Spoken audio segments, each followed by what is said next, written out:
లో ఈ వైన్ షాపులను కూడా రావడం జరిగింది.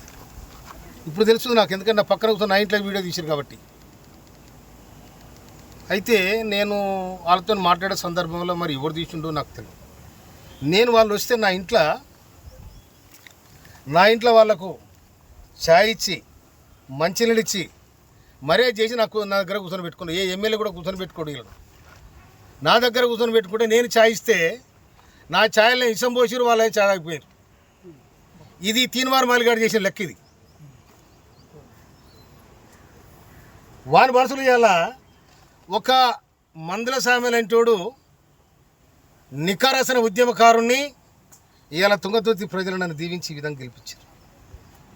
నన్ను డ్యామేజ్ చేయడానికి, నా మీద బ్లాక్మెయిల్ చేసి నాతో డబ్బులు తీసుకోవడానికి టీఆర్ఎస్తో కుమ్మక్కై నేను లిక్కర్ దందా చేసినా, లేక మూల దందా చేసినా, ఏం దందా చేస్తా నేను?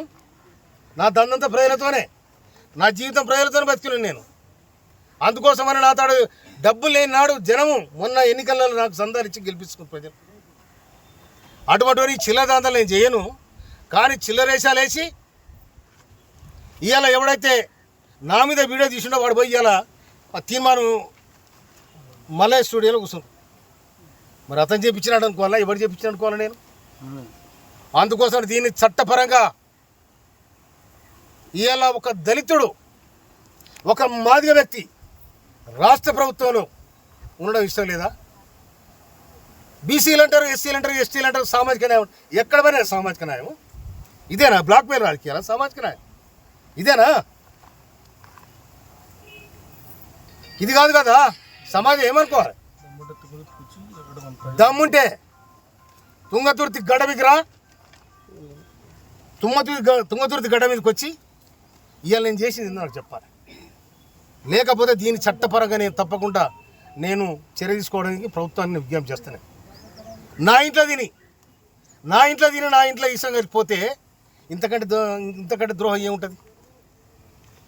వాటిని నాకు ఫోన్ చేసి ఇంకా నీ వీడియోలు ఉన్నాయంటే, వీడియోలు అన్నీ మంచి నూక్కోరా నువ్వు, అన్నీ మంచి నూక్కో, ఏడు నూక్కూడా నూక్కో కొడక. మళ్ళా కనుక ఇది వస్తే తొక్కి నేను కథరే దొక్కబో చూసుకో. నేను మందుల సాబరెడ్డి ఏమనుకున్నారు మీరు? నేను మా కార్యకర్త దాచుకుంటే న్యాయం కోసం తుంగతుర్తి పోరుగడ్డ కొట్టని గడ్డ ఇది. కానీ మమ్మల్ని బ్లాక్మెయిల్ చేసి, మమ్మల్ని చీటింగ్ చేసి నా ఇంటికి వచ్చి నా దగ్గర తిని నాకు వీడియో తీపిస్తారా మీరు? నేను ఇవాళ సమాజంలో ఒక మార్పు రావాలి, గుర్తింపు రావాలి, ఒక సమాజం ఈ విధంగా ఉండాలని ఇవాళ కాంగ్రెస్ ప్రభుత్వం, ఇవాళ రేవంత్ రెడ్డి ప్రభుత్వం మేము విజ్ఞప్తి చేస్తే మాకు ఏబిసిడి వర్గీకరణ చేసింది. మాదిగ మంత్రి కావాలని కొట్లాడినా మేము. కొట్లాడి అధిష్టానం పోయి ఇవాళ మాదిగ మంత్రిని తీసుకొచ్చిన వాళ్ళ ప్రధాన పాత్ర వహించిన నేను. నా తమ్ముడు ఎమ్మెల్యేలు అందరిని అక్కడ చిన్నోళ్ళు, నేను చెప్తే వినేరు వాళ్ళు.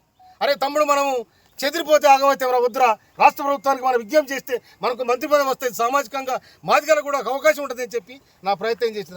ఈ ప్రయత్నం కూడా మీరు ఓర్వలేకపోతారు. మీరు ఓర్వలేకపోయినా ఓరుతున్నారు, అది నీ కర్మ.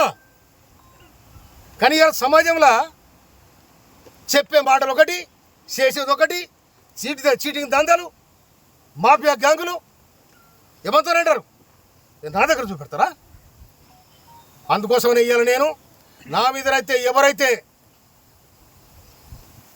అకారణంగా నా ఇంటికి వచ్చి నా ఇంట్లో అన్నం తిని నా ఇంట్లో నా అన్నంలో ఇష్టం కలిపోయిన ఎవడెక్కడో వారి మీద తప్పకుండా చర్య తీసుకోమని రాష్ట్ర ప్రభుత్వానికి, పోలీసు యంత్రాంగాన్ని కూడా చెప్తున్నాను నేను. నిజంగానే నాకు ఎవరు డబ్బులు ఇచ్చాడు చెప్పాను. వాళ్ళు వస్తే తప్పకుండా అన్ని వ్యవహారాలు మాట్లాడతాం. ఒక మనిషి ఇంటికి వచ్చినప్పుడు వచ్చి కూర్చున్నా కూడా ఏం జరుగుతుంది, తుంగతుర్తి ఏం జరుగుతుంది, రాష్ట్రం ఏం జరుగుతుందని మాట్లాడతాం.